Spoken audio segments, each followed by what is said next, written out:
त्रिकोणाचे शिरोलंब आणि मध्यगा हा आज आपला विषय आहे. पण त्याआधी आपण काय करूया, भूमितीतल्या काही प्राथमिक संकल्पना आहेत त्या आधी बघूया. म्हणजे पुढे जाऊन आपल्याला त्रिकोणाचे शिरोलंब म्हणजे काय आणि मध्यगा म्हणजे काय ते शिकताना काही अडचण येणार नाही.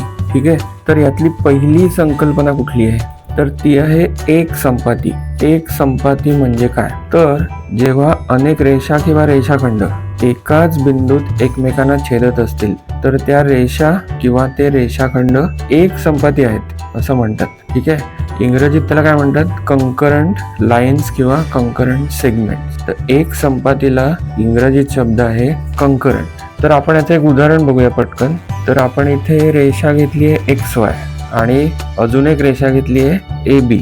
आता इथे जर तुम्ही बघितलं तर या दोन रेषा एकमेकींना एका बिंदूत छेदतात, बरोबर आहे. आपण अजून एक रेषा घेऊया MN. आता ही रेषा देखील आधीच्या दोन रेषांच्या छेदनबिंदूवरच या दोन रेषांना छेदते, बरोबर आहे. म्हणजे या तिन्ही रेषांचा छेदनबिंदू एकच आहे. त्याच्यानंतर आपण अजून एक रेषा घेऊया PQ. ही रेषा देखील आधीच्या तीन रेषांना त्याच छेदनबिंदूवर छेदते, बरोबर आहे. म्हणजे या चारही रेषांचा छेदनबिंदू एकच आहे. तर या छेदनबिंदूला काय म्हणतात, तर त्याला म्हणतात संपात बिंदू.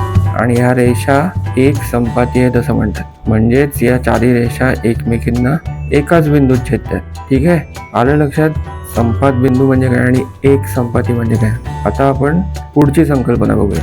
तर पुढची संकल्पना आहे कोन दुभाजक. आता कोन दुभाजक म्हणजे काय, तर त्रिकोणाच्या एखाद्या कोनाला एखादा रेषाखंड दोन समान भागात दुभागत असेल तर त्या रेषाखंडाला कोन दुभाजक म्हणतात. म्हणजे काय, तर इथे आपण त्रिकोण ABC असा एक त्रिकोण घेतला. त्याचा कोन A जो आहे तो 60 अंशाचा आहे. म्हणजेच कुठला कोन BAC हा 60 अंशाचा आहे. आता आपण काय करूया, एक रेषाखंड असा काढूया की तो ह्या कोनाला दोन समान भागात दुभागेल. म्हणजेच इथे आपण AO हा एक रेषाखंड काढला आणि या रेषाखंडामुळे कोन BAC दुभागला गेला आणि आपल्याला प्रत्येकी 30 अंशाचे दोन कोन मिळाले. म्हणजेच दोन सारखे कोन मिळाले. ते कोन कुठले आहेत, तर कोन BAO आणि कोन CAO. ठीक आहे. तर इथे रेषाखंड AO हा काय आहे, कोन दुभाजक आहे. का कोन दुभाजक आहे, तर त्यांनी A या कोनाला दोन समान कोनांमध्ये दुभागले. ठीक आहे. म्हणूनच आपल्याला काय मिळतं, तर मेजर अँगल BAC म्हणजे पूर्ण कोन तो कितीचा होता, तर तो 60 अंशाचा होता किंवा 60 अंशाचा आहे. ठीक आहे. आणि आपण कोन दुभाजक काढल्यावर आपल्याला मेजर अँगल BAO मिळाला आणि मेजर अँगल CAO मिळाला आणि त्यांची बेरीज किती होते, 60 अंश. म्हणजेच कोन BAC बरोबर मेजर अँगल BAO अधिक मेजर अँगल CAO. ठीक आहे. तर इथे रेषाखंड AO ला कोन दुभाजक असं म्हणतात. परत एकदा बघा, या रेषाखंडामुळे कोन BAC किंवा या त्रिकोणाचा जो कोन A आहे तो दोन समान कोनांमध्ये दुभागला गेलाय. त्यामुळे आपल्याला प्रत्येकी 30 अंश मापाचे दोन कोन मिळतात. तर याला म्हणतात कोन दुभाजक. आता त्रिकोणाच्या तीन कोनांचे दुभाजक एक संपाती असतात. आता एक संपाती म्हणजे काय, तर अनेक रेषा किंवा रेषाखंड एकमेकांना एकाच बिंदूत जर छेदत असतील तर अशा रेषा किंवा रेषाखंडांना ते एक संपाती आहेत असं म्हणतात. म्हणजेच एकाच बिंदूत त्या छेदतात. ठीक आहे. तर इथे आपण त्रिकोण ABC घेतला. या त्रिकोणाचा प्रत्येक कोन हा 60 अंश मापाचा आहे. कोन A जो आहे तो 60 अंश आहे, कोन B 60 अंश आहे आणि कोन C देखील 60 अंश आहे. आता आपण या प्रत्येक कोनासाठी एक कोन दुभाजक काढणार. तर पहिला कोन दुभाजक आपण काढला AM.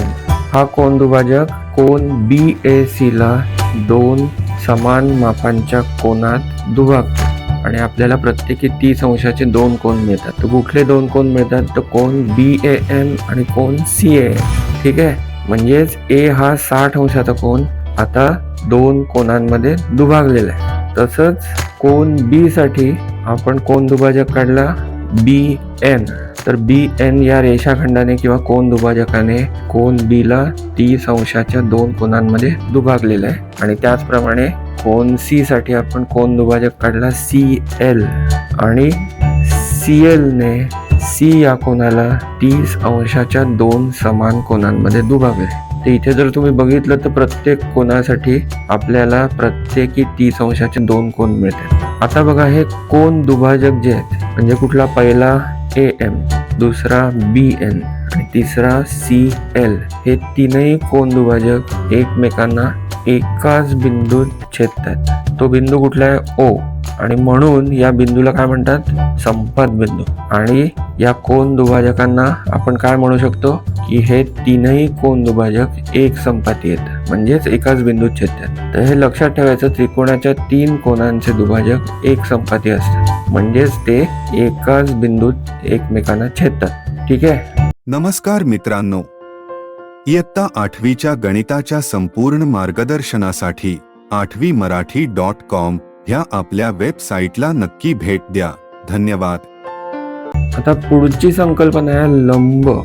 लंब म्हणजे काय? तर एखाद्या रेषेला किंवा रेषाखंडाला 90 अंशाचा कोन करून छेदणाऱ्या रेषेला किंवा रेषाखंडाला त्या रेषेचा किंवा त्या रेषाखंडाचा लंब म्हणतात. म्हणजे काय? तर इथे आपण एक रेषा घेतली AB, त्याच्यावर एक रेषाखंड टाकला MN. आता इथे जर तुम्ही बघितलं तर MN हा रेषाखंड रेषा AB ला N या बिंदूमध्ये काटकोनात छेदतो किंवा 90 अंशामध्ये छेदतो. म्हणून MN हा रेषाखंड AB या रेषेचा लंब आहे. ठीक आहे. परत एकदा व्याख्या बघा, एखाद्या रेषेला किंवा रेषाखंडाला 90 अंशाचा कोन करून छेदणाऱ्या रेषेला किंवा रेषाखंडाला त्या रेषेचा किंवा त्या रेषाखंडाचा लंब म्हणतात. आणि हे लिहितात कसं? तर रेख MN म्हणजेच रेषाखंड MN लंब रेषा AB. हे निळ्या रंगात जे चिन्ह दिसते ते लंबाचं चिन्ह आहे. ठीक आहे. आलं लक्षात लंब म्हणजे काय? तर आता आपण पुढची संकल्पना बघूया. तर पुढची संकल्पना लंबावर आधारितच आहे आणि ती आहे त्रिकोणाचा शिरोलंब. आता त्रिकोणाचा शिरोलंब म्हणजे काय? तर त्रिकोणाच्या एखाद्या शिरोबिंदूपासून त्याच्या समोरील बाजूवर किंवा त्या बाजूच्या वाढवलेल्या भागावर टाकलेल्या लंबास त्या त्रिकोणाचा शिरोलंब म्हणतात. इथे आपण त्रिकोण ABC घेतला. ठीक आहे. आता ABC हे काय आहे? तर या त्रिकोणाचे शिरोबिंदू आहेत. आता शिरोबिंदू A वरून त्याची समोरची बाजू कुठली आहे? BC. त्याच्यावर आपण एक लंब टाकलाय, म्हणजेच AM हा रेषाखंड टाकलाय. हा रेषाखंड BC या त्रिकोणाच्या बाजूला M या बिंदूवर काटकोनात किंवा 90 अंशात छेदतोय. ते आपण कसं लिहिलंय? रेख AM लंब बाजू BC. म्हणून रेख AM ला किंवा रेषाखंड AM ला त्रिकोणाचा एक शिरोलंब म्हणतात. शिरोलंब म्हणजे काय? तर शिरोबिंदूतून समोरच्या बाजूवर टाकलेला लंब. ठीक आहे. हा लंबच असतो पण त्रिकोणाच्या शिरोबिंदूपासून टाकलेला असतो, म्हणून त्याला शिरोलंब म्हणतात. तर आता आपण दुसरा शिरोलंब टाकूया.